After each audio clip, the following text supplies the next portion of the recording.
O Evangelho segundo Marcos, capítulo 2. Alguns dias depois, ele entrou outra vez em Capernaum e ouviu-se que ele estava em casa. E logo se ajuntaram tantos que não tinha mais lugar nem perto da porta. E ele anunciava-lhes a palavra. Aí vieram 4 homens carregando um paralítico até ele.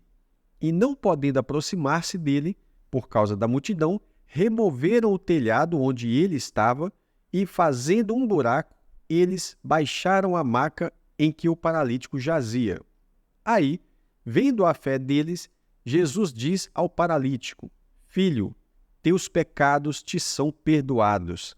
Ora, estavam sentados ali alguns dos escribas raciocinando nos seus corações: por que será que esse sujeito profere blasfêmias dessa forma? Quem pode perdoar pecados a não ser somente Deus? De imediato, Jesus recebeu em seu espírito o que eles estavam raciocinando dentro de si e disse-lhes: Por que estão vocês raciocinando essas coisas em vossos corações? Qual é mais fácil dizer ao paralítico: Teus pecados te são perdoados, ou dizer: Levanta-te, pega a tua maca e anda? Mas, para que vocês saibam que o Filho do Homem tem na terra autoridade para perdoar pecados, ele diz ao paralítico: A ti te digo, levanta-te, pega a tua maca e vai para casa.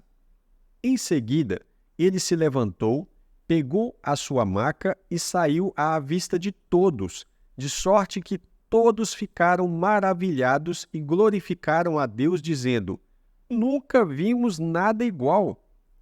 E ele tornou a sair para o mar, e toda a multidão foi até ele, e ele começou a ensiná-los. E enquanto ia passando, ele viu Levi, filho de Alfeu, sentado na coletoria, e disse-lhe: Segue-me. E levantando-se ele, o seguiu. E aconteceu que, estando ele reclinado à mesa na casa dele, que muitos cobradores de impostos e pecadores também reclinaram com Jesus e seus discípulos, pois eram muitos e o seguiram. Aí, os escribas e os fariseus, vendo ele comendo com os cobradores de impostos e pecadores, disseram aos discípulos dele: Por que come e bebe ele com os cobradores de impostos e pecadores? Ao ouvi-lo, Jesus lhes disse: Não são os saudáveis que precisam de médico, mas sim os doentes. Eu não vim para chamar justos, e sim pecadores a arrependimento. Ora, os discípulos de João e os dos fariseus estavam jejuando, e foram até ele e disseram: Por que jejuam os discípulos de João e dos fariseus, mas os teus discípulos não? Jesus lhes disse: Acaso podem os amigos do noivo jejuar enquanto ele está com eles? Enquanto eles têm o noivo consigo, não podem jejuar. Mas dias virão quando o noivo lhes será tirado, e então jejuarão naqueles dias.